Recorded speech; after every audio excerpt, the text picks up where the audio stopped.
बिस्मिल्लाहिर्रहमानिर्रहीम। तमाम देखने वालों को मेरा सलाम। मेरा नाम है डॉक्टर यूसुफ और मेरे चैनल का नाम है एबिलिटी टू नो। इस लेक्चर को शुरू करने से पहले आप सबसे गुजारिश है कि मेरे चैनल को सब्सक्राइब कर दें, बेल आइकन दबाना ना भूलें ताकि आपको मज़ीद नोटिफिकेशन मिल सके, इंटरेस्टिंग नोटिफिकेशंस, वीडियो लेक्चर्स। ठीक है। हम हमारे चैनल पे केमिस्ट्री, बायो, फिज़िक्स, मैट्रिक और एफएससी रिलेटेड और मेडिकल रिलेटेड जो है लेक्चर्स मैं अपलोड करता रहूँगा, तो आप सबकी सपोर्ट की ज़रूरत है। तो चलें शुरू करते हैं। एंगुलर वेलोसिटी आज का टॉपिक। इससे पहले लेक्चर में हम लोगों ने एंगुलर डिस्प्लेसमेंट पढ़ा था। एंगुलर डिस्प्लेसमेंट के हवाले से 2 लेक्चर्स हम लोग रिकॉर्ड कर चुके हैं। अगर आप लोगों ने अभी तक वो लेक्चर्स नहीं देखे तो वो काइंडली चेक कीजिएगा। तो अभी शुरू करते हैं एंगुलर वेलोसिटी। तो सबसे पहले इसकी मैंने कुछ हेडिंग्स लिखे हैं, इस मुताबिक हम इस टॉपिक को कवर करने की कोशिश करेंगे। सबसे पहले डेफिनेशन देखेंगे। हम लोग पढ़ते हैं the rate of change of displacement is called velocity, linear velocity. तो अब यहाँ पे the rate of change of angular displacement is called angular velocity. आसान सी डेफिनेशन है, वही डेफिनेशन है। अगर सिंपल डिस्प्लेसमेंट चेंज होगा तो वो सिंपल वेलोसिटी होगा, लीनियर वेलोसिटी। अगर एंगुलर डिस्प्लेसमेंट चेंज होगा तो उसको बोलेंगे एंगुलर वेलोसिटी। तो हम लिखते हैं डेफिनेशन कि द रेट ऑफ, डेफिनेशन लिखते हैं आसान सी definition, the rate of change of angular displacement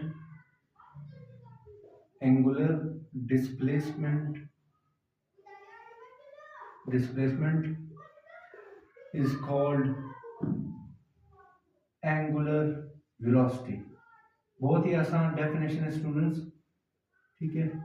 ये the rate of change of angular displacement is called angular velocity. इसकी रिप्रेजेंटेशन हम लोग किस चीज से करते हैं, कौन से सिंबल से? ओमेगा। तो हम लोग लिखेंगे द एंगुलर, ये पॉइंट लिख लेता हूं, द एंगुलर वेलोसिटी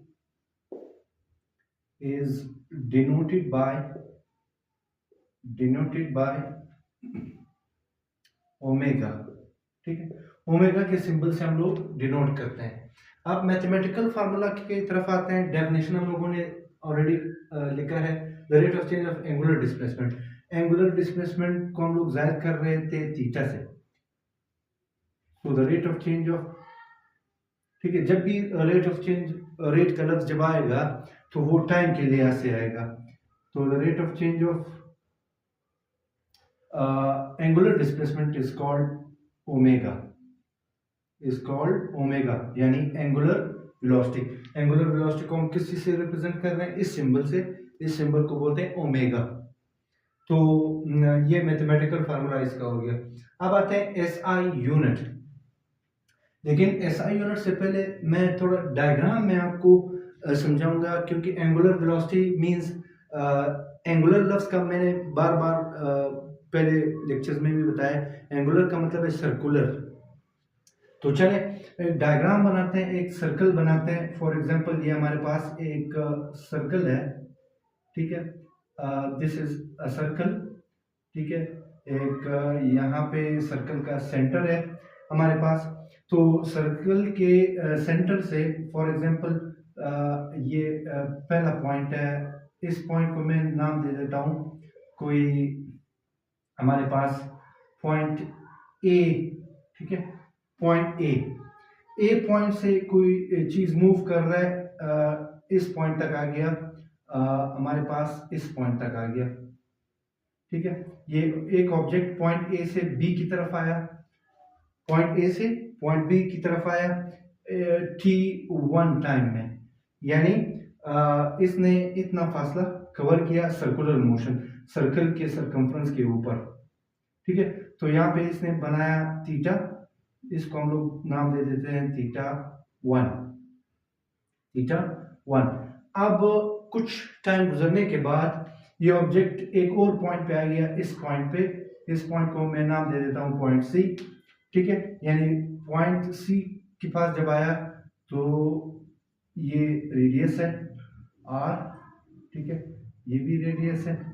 तो आप मुझे बताएं, ए और बी के दरमियान थीटा 1 बन रहा था, ए और सी के दरमियान यहाँ पे बनेगा, ये हो गया थीटा 2, ये क्या बन गया, थीटा 2, यानी ये पूरा ए और सी के दरमियान जो थीटा बन रहा है इसको बोलते हैं थीटा 2।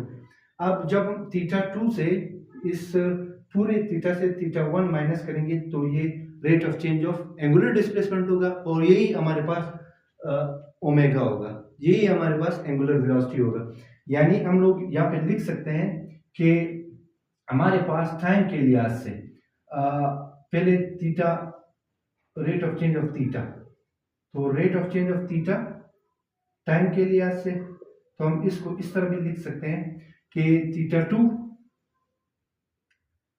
2 से हम लोग जब माइनस करेंगे थीटा 1, ये थीटा 2 है, थीटा 2 से ये माइनस थीटा 1 करेंगे तो ये चेंज इन थीटा बन जाएगा, ये हमारे पास होगा चेंज इन थीटा। तो change in theta equal to, जब हम थीटा 2 से थीटा 1 माइनस करेंगे, खूब देखें डायग्राम में आप, ये ए और बी के दरमियान पहले क्या बन रहा था, थीटा 1, जब ऑब्जेक्ट ए पॉइंट से आ गया बी की तरफ तो इसने क्या बनाया, थीटा 1 बनाया। फिर जब ये ऑब्जेक्ट बी से सी की तरफ गया, यानी ए से सी तक, ये पूरा थीटा 2 बन गया। तो हम लोग चेंज फाइंड करने के लिए हम क्या करेंगे, थीटा 2 से थीटा 1 माइनस करेंगे तो चेंज इन थीटा हमें मिलेगा। और चेंज इन टाइम का क्या मतलब है कि हम लोग क्या करेंगे, चेंज इन टाइम, ये फॉर एग्जांपल t2 टाइम है, तो दूसरे टाइम में जब पहले ऑब्जेक्ट ए से जा रहा था बी की तरफ t1 में, और जब बी से जा रहा था सी की तरफ तो टाइम t2 लगा, तो हम फाइनल टाइम से इनिशियल टाइम माइनस करेंगे तो हमें मिल जाएगा, हम लोग इस तरह लिख सकते हैं, चेंज इन टाइम का मतलब है t2 माइनस t1। तो इसी चीज को हम लोग क्या बोलते हैं, ओमेगा। चलें, अभी हम लोग यहाँ पे इसको इस तरह भी लिख सकते हैं कि ओमेगा इज इक्वल टू, हम लोग इस तरह लिख सकते हैं, theta 2 minus theta 1 divided by t2 minus t1। ये हो गया हमारे पास, दोनों मैथमेटिकल फॉर्म्स हैं, कोई भी आप लिख सकते हैं, ये हमारे पास जो है एंगुलर वेलोसिटी का मैथमेटिकल फॉर्म है। चलिए अब आते हैं एसआई यूनिट की तरफ, फिर देखेंगे डायरेक्शन। एसआई यूनिट डायग्राम में आई होप सो आपको समझ आ गया, ठीक है। तो डायग्राम के बाद हम देखते हैं SI unit, system international unit, इसका क्या होगा, तो फार्मूले से निकालेंगे इसका एसआई यूनिट। हमारे पास फार्मूला है इसका, थीटा का यूनिट आपको पता है, हम लोगों ने एक सप्लीमेंट्री यूनिट दिया था, तो हम लोग पहले इसका इस तरह लिख लेते हैं, फार्मूला लिख लेते हैं हमारे पास, rate of change of theta upon time. हमें मालूम है कि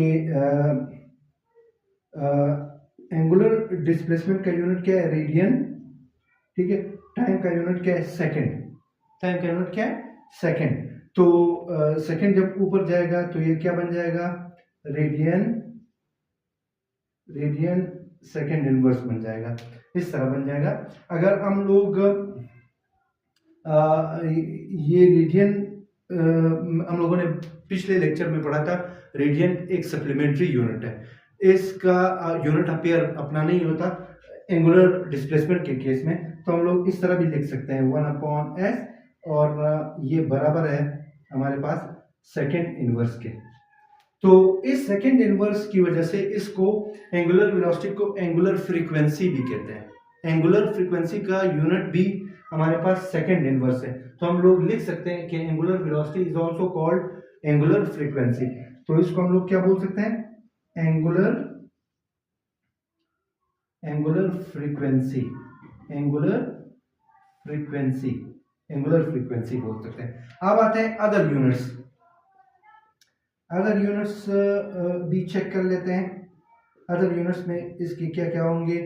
आगे चलते हैं, अदर यूनिट्स इसके हमारे पास आरपीएम, रिवोल्यूशन पर मिनट का क्या मतलब, RPM, यानी एक रिवोल्यूशन, ठीक है, रिवोल्यूशन पर मिनट, यानी एक मिनट में कितने रिवोल्यूशंस पूरे होते हैं। सर्कल में, सर्कुलर हमारे पास कितने रिवोल्यूशंस एक मिनट में पूरे होते हैं, उसको बोलते हैं RPM। आज हमें पता है सर्कल का जो पूरा सरकमफ्रेंस है वो किस चीज के बराबर है, तो हमारे पास इसका हम लोग लिख लेते हैं, ठीक है। तो हम लोग एक रिवोल्यूशन के लिए वन रिवोल्यूशन पर मिनट, ये बराबर है वन रिवोल्यूशन पर मिनट, यानी एक मिनट में कितने रिवोल्यूशन कवर होते हैं वो बराबर है। हमें पता है कि सर्कल का जो सरकमफ्रेंस है वो किस चीज के बराबर है, 2 पाई r के बराबर है। तो चलिए लिख लेते हैं 2 पाई रेडियन, ठीक है। तो यहाँ पे रिवोल्यूशन की वैल्यू हम लोगों ने लिखी, एक पूरी रिवोल्यूशन जो है, एक पूरी रिवोल्यूशन कितने के बराबर है, 2 पाई r के बराबर है, 2 पाई रेडियन के बराबर है। सर्कल का जो पूरा रिवोल्यूशन है, यानी ए पॉइंट से हम लोग शुरू होंगे, अगर एंटी क्लॉकवाइज भी जा सकते हैं पूरा, फिर वापस ए पॉइंट तक आएंगे, या अगर क्लॉकवाइज भी जाएंगे पूरा एक साइकिल पूरा सर्कल का, वो 2 पाई रेडियन के बराबर है। चलिए, तो मिनट हमें पता है, मिनट में कितने सेकंड्स हैं, एक मिनट में हमारे पास 60 सेकंड्स हैं, ठीक है। तो हमारे पास ये इसका फार्मूला है। तो वन रिवोल्यूशन पर मिनट जो है वो भी हमारे पास एंगुलर वेलोसिटी का यूनिट है, वो किस चीज के बराबर होगा, हमेशा 2 पाई रेडियन डिवाइडेड बाय 60। 60 कहाँ से आया, 60 एक मिनट में 60 सेकंड्स होते हैं, तो इस चीज से आया। तो ये हमारे पास इसका मैथमेटिकल यूनिट भी हो गया। अब आते हैं नेक्स्ट पॉइंट, यहाँ तक आप लोग स्क्रीनशॉट ले सकते हैं, स्क्रीनशॉट ले सकते हैं। अभी एक और फाइनल चीज अभी इसका पढ़ेंगे, डायरेक्शन के, एंगुलर वेलोसिटी का डायरेक्शन हम कैसे मालूम करेंगे। तो चलें, स्क्रीनशॉट आप ले सकते हैं, मैं जरा एक मिनट हट जाता हूं बोर्ड से।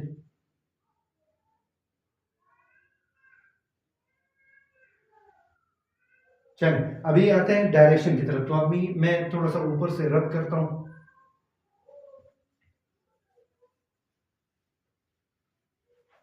डायरेक्शन ऑफ एंगुलर वेलोसिटी, तो हम लोग कैसे डायरेक्शन मालूम करेंगे, ठीक है, डायरेक्शन कैसे मालूम करेंगे।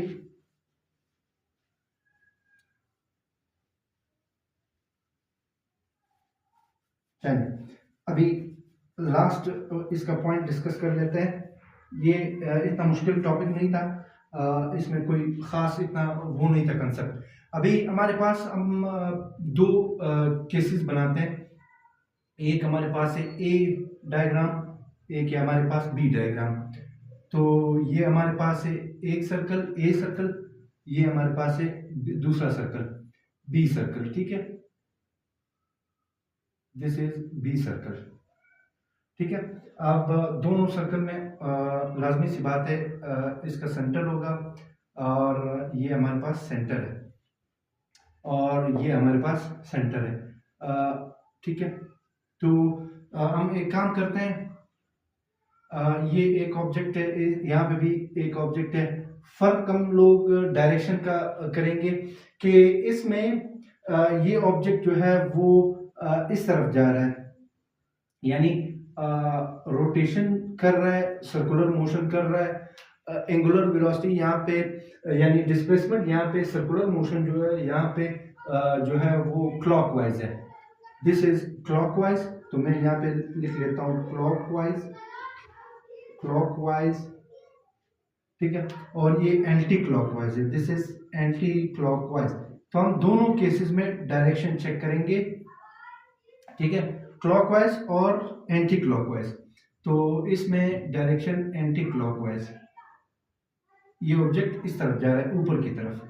तो जब हमारे पास एक ऑब्जेक्ट यहाँ पे एंटी क्लॉकवाइज, पहले एक केस देख लेते हैं। ये ऑब्जेक्ट यहाँ से शुरू हो गया, इस पॉइंट को मैं नाम दे देता हूँ x1, ठीक है, फिर x पॉइंट, और थोड़ी देर बाद यहाँ पे आया दूसरे पॉइंट की तरफ, इसको मैं नाम दे देता हूँ, फॉर एग्जांपल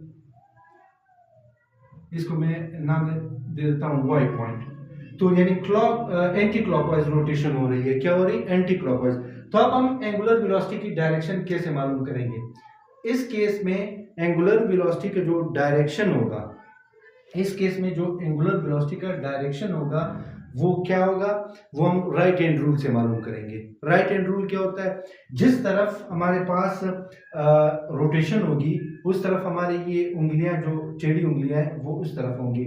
और थंब हमें क्या बताएगा? थंब, हाथ का राइट हैंड का जो थंब है वो हमें एंगुलर वेलोसिटी का डायरेक्शन बताएगा। अभी देखें इस डायग्राम में जो है एंटी क्लॉकवाइज रोटेशन हो रही है, तो मेरी ये उंगलियां जो है ये किस तरफ है?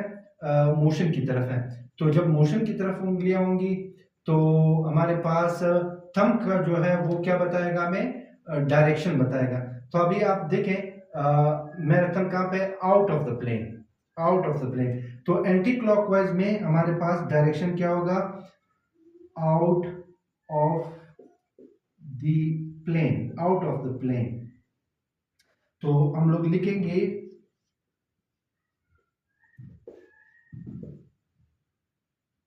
डायरेक्शन ऑफ ओमेगा, ठीक है, वो direction of omega anti clockwise case में, एंटी क्लॉकवाइज केस में आउट ऑफ द प्लेन। ये हमें कैसे पता चला? By right hand rule.